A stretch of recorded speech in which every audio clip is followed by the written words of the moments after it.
Listen up, Shakers. Here at the Handshakin Video Series, we're all about creating strong and supportive communities for entrepreneurs. A rising tide lifts all boats, so let's all win here. Here's the best advice for free.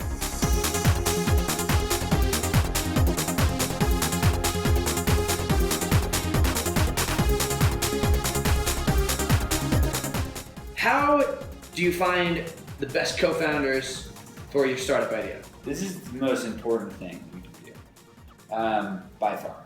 And I can't understate that to the Shakers in the audience.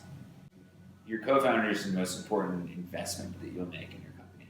And I say that because, number one, no one else is going to take up as much of the cap table as your co-founders, right? Number two, you're going into a very long-term relationship with your co-founders, right?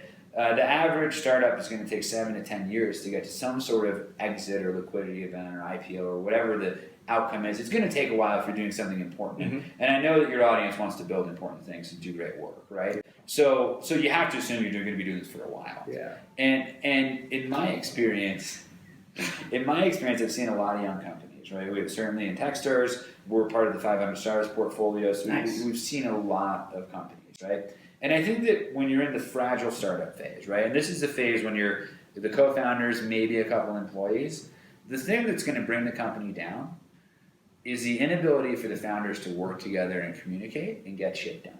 So tell me, where do you find them? How do you do that?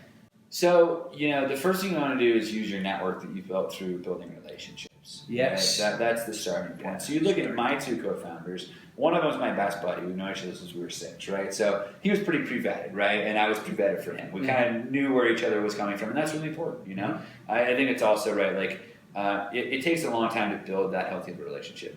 Our third co-founder, Samantha, got to know Joey in grad school, right? Mm-hmm. So they had, grad school, right, very highly collaborative environments. You have to learn how to work with people. He got the experience of working with her and said she's fantastic to work with. And the three of us came together as a team, and it was instantly like we were a family.